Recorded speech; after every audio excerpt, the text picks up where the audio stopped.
भारत आ रही एक शिप को समुद्र के अंदर फूंक दिया गया है, जला दिया गया है। ये शिप जो मयूरी नारी है, इस शिप को आखिर स्ट्रेट ऑफ हॉर्मूज में क्यों जलाया गया? इसमें इस शिप में आखिर ऐसा क्या था? कहीं इस शिप में एलपीजी तो नहीं था? और अगर इस शिप में एलपीजी था तो ये देश के लिए कितना ज़रूरी था? क्योंकि हम लगातार खबरें करके बता रहे हैं कि एलपीजी की कितनी ज़रूरत है। हो सकता है डीजल या पेट्रोल हो। आप देखिए कि किस तरीके से विभत्स तरीके से जो है इस पर आग लगाई गई, और आग लगाने वाला कोई और नहीं, ईरान था। तो ईरान ने भारत आ रही शिप पर जब इस तरीके से निशाना लगाकर उसे उसी सेंटर पॉइंट पर फूंक दिया, जिस सेंटर पॉइंट की बार बार ईरान बात करता है कि यहाँ से अगर कोई भी शिप जाएगा तो हम जाने नहीं देंगे, चाहे उसमें डीजल हो, फ्यूल हो, ईंधन हो, कुछ भी हो।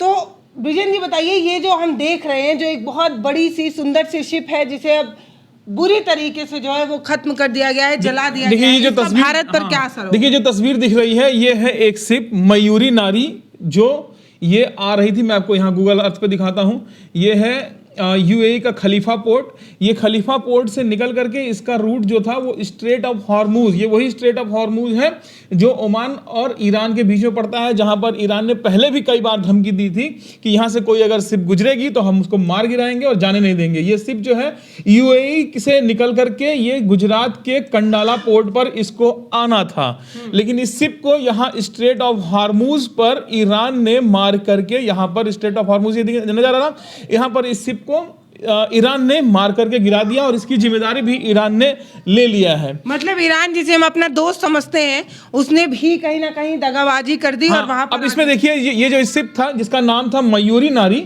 आपको इस शिप की तस्वीर दिखा दें। ये रही वो शिप, इसका नाम था मयूरी नारी।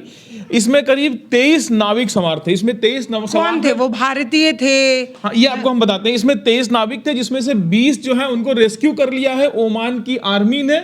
ओमान बगल में है ना, ये आपको गूगल अर्थ पे दिखाते हैं। ये ओमान है, यहाँ की आर्मी ने इसको रेस्क्यू कर लिया है और रेस्क्यू करने के बाद उनको सेफ जगह पे पहुंचा दिया। लेकिन जो 3 नाविक थे वो लापता हैं। कहा जा रहा है कि वो नीचे कहीं इंजन रूम में थे और उनका अभी पता नहीं चल पा रहा है।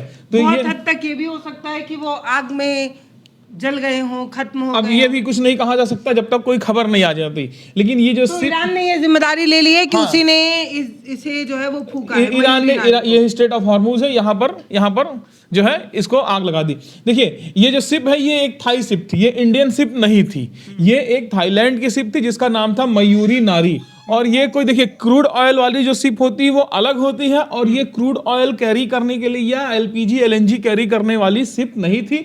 ये एक जनरल कार्गो शिप थी जिसमें मसाला, कपड़े इत्यादि कुछ भी जनरल आइटम भेजा जाए, ये वैसी शिप थी जो एक थाईलैंड की शिप थी। ठीक है, ये जो थी ये तो क्या थाईलैंड को ये बात नहीं पता थी कि ईरान ने इस तरीके की धमकी दे रखी है, उसके बाद भी उसे हारबूज से ही? देखिए ईरान ने बोला था कि जो देश अमेरिका का साथ देता है, साथ दे रहा है, इजराइल का साथ दे रहा है, वो उसकी जो शिप ईंधन लेके जाएगी उसको हम मार के गिराएंगे। उसने कार्गो शिप की बात नहीं की थी, लेकिन ये कार्गो शिप था। ठीक है, ईंधन ले जाने के लिए ये शिप नहीं था।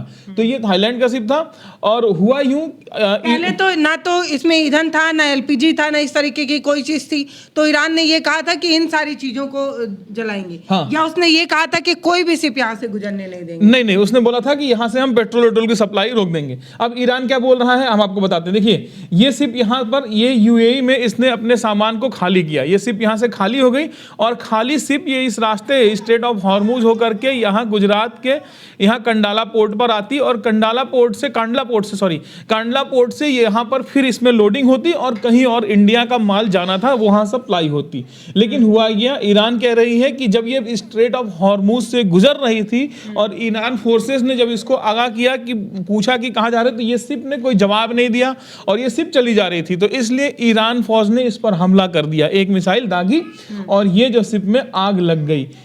ये है। तो सवाल का जवाब नहीं देने पे ईरान को ऐसा लगा होगा कि हो सकता है इसमें कुछ ऐसी चीज हो, कोई देखिए सिर्फ देखकर ही पता लग जाएगा कि ये किस चीज के लिए, एक जनरल कार्गो शिप है या क्रूड ऑयल की शिप है। लेकिन अब ये ईरान ऐसा क्यों कह रहा है कि भाई हमें पता नहीं चला, या जो भी है कि शिप जो है ये जवाब नहीं दे रहा था या रिप्लाई नहीं आ रहा था। शिप जो है उसका कहना है कि शिप जो बिना जवाब दिए जा रहा था, भाग रहा था, इसलिए हमको हमला करना पड़ा। तो खैर ये जनरल सुरक्षा की बात है, क्योंकि ईरान अभी युद्ध में है। तो ईरान को लगता है कि भाई इस शिप से हो सकता है किसी और चीज की सप्लाई हो, है ना। ये भी हो सकता है कि इसमें कुछ ऐसा आ रहा हो जो ईरान को नुकसान पहुंचा। हाँ देखिए, क्योंकि ईरान के बगल में इराक, कुवैत, सऊदी अरेबिया, ये सारे जो है अगल बगल के देश, ये सारे अमेरिकी सैनिकों के अड्डे हैं, अमेरिका सैन्य अड्डे यहाँ बने हुए हैं। तो हो सकता है यूएई के थ्रू अमेरिका अपनी कुछ सप्लाई कर रहा हो, आर्म्स की सप्लाई कर रहा हो, तो ये भी ईरान को लग सकता है, इसलिए ईरान ने इसको मार करके वहां पर गिरा दिया। शुक्र की बात यह है कि इसमें कोई भी कुछ भी इसमें कोई गुड्स नहीं था, कोई सप्लाई का माल नहीं था, ये कार्गो खाली था। तो सिर्फ इस शिप का नुकसान होता है। हाँ, 3 नाविक अभी जो पता नहीं है उनका भी नुकसान हो सकता है। कौन थे? भारतीय थे? नहीं, हाँ, इसमें जो 23 के 23 थे वो थाईलैंड के थे। इंडियन इसमें कोई नहीं था, ठीक है। तो इसमें डायरेक्टली इंडिया का कोई इन्वॉल्वमेंट नहीं बनता है। लेकिन हाँ, ईरान ने जो ये किया है इससे साफ जाहिर कर दिया है कि भाई यहां से अगर कोई शिप गुजरेगी, चाहे वो कोई भी शिप हो, चाहे आप उसमें कपड़ा लाद कर ले जाएं, मसाले लाद कर ले जाएं, कुछ भी लेकर जाएं, लेकिन आप यहां से नहीं ले जा सकते। ये ईरान ने सीधा मैसेज देने की कोशिश, ये सीधा मैसेज, और ये ईरान की एक तरीका है जो वो कहीं ना कहीं एक मेंटल प्रेशर पूरे देश पर बनाना चाहता है ताकि युद्ध विराम की स्थिति जो है वो बने। देखिए, ईरान के पास है अमेरिका के लड़ने के लिए यही एक हथियार, स्ट्रेट ऑफ हॉर्मुज। इसीलिए स्ट्रेट ऑफ हॉर्मुज पर वो इतना सख्त है, इसको ढीला बिल्कुल नहीं छोड़ना चाहता। हालांकि अमेरिका जो है लगातार दबाव बना रही है कि स्ट्रेट ऑफ हॉर्मुज से तेल की सप्लाई को ईरान ना रोके। अगर ईरान ऐसा करता है तो अमेरिका भी चुप नहीं बैठेगा और ईरान को मतलब सबक सिखाएगा। और जो भी अमेरिका इधर ईरान को कह रहा है हम तुम्हें नक्शे से उखाड़ फेंकेंगे, दूसरा ईरान जवाब दे रहा है आप हमारा क्या नुकसान पहुंचाएंगे, हमें कहाँ उखाड़ फेंकेंगे, हम आपको नक्शे से मिटा देंगे। तो इस तरीके की लड़ाई जो है वो देखी जा रही है।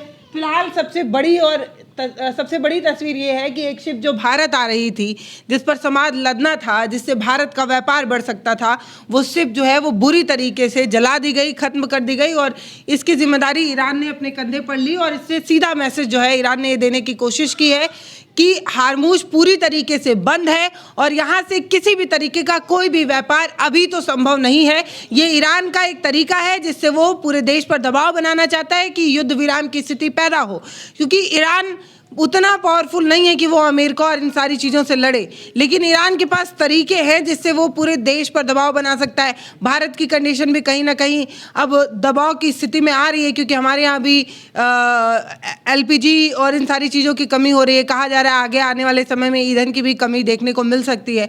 तो ऐसे में जिन जिन देशों में ईंधन की कमी है वो या होने वाली है, वो सभी कहीं ना कहीं जो ईरान द्वारा लगाए गए हार्मूज पर रोक है उससे अमेरिका को कॉल जरूर कर रहे होंगे कि युद्ध विराम की स्थिति या कुछ तो बात करिए, सुलह करिए, ताकि चीज़ें बेहतर हो पाए, है ना। हाँ जी, हाँ जी।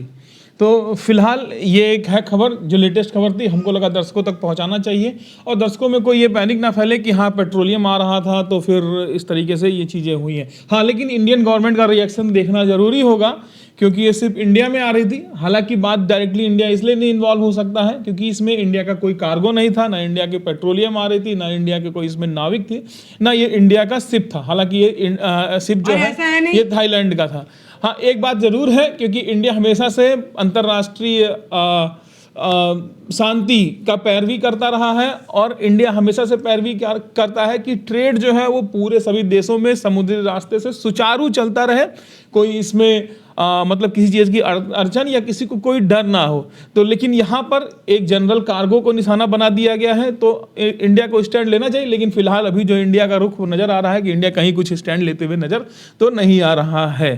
तो लगातार ये करीब 15वें दिन की तरफ हम पहुंच रहे हैं और हालात ये है कि पूरे देश पर, पूरे विश्व पर कहीं ना कहीं दबाव देखने को मिल रहा है। इजराइल, ईरान, अमेरिका, जो भी देश लड़े, लेकिन असर ये है कि मानव जाति पर बहुत असर पड़ रहा है, हमारे और आपकी जेब पर असर पड़ रहा है। एक तरफ एलपीजी के दाम बढ़ाए जा रहे हैं, दूसरी तरफ सरकार पर ईंधन कम होने का दबाव जो है वो बन रहा है और सरकार ये कहने और दिखाने की भले कोशिश करे कि हम दाम नहीं बढ़ाएंगे, लेकिन वो आपूर्ति जो जन जन तक, सबकी गाड़ी तक पहुंचाना है, वो सरकार कैसे करेगी, वो उस पर एक मेंटल प्रेशर तो बहुत है। फिलहाल हमारी नज़र इस खबर पर बनी हुई है, इस तरीके की घटनाओं पर हम बात कर रहे हैं, खबरें देख रहे हैं। आपको वीडियोस पर आपकी जो राय हो वो आप हमें कमेंट सेक्शन में लिखते रहिएगा। हो सके वीडियो ज़रूरी लगे तो शेयर भी करिएगा।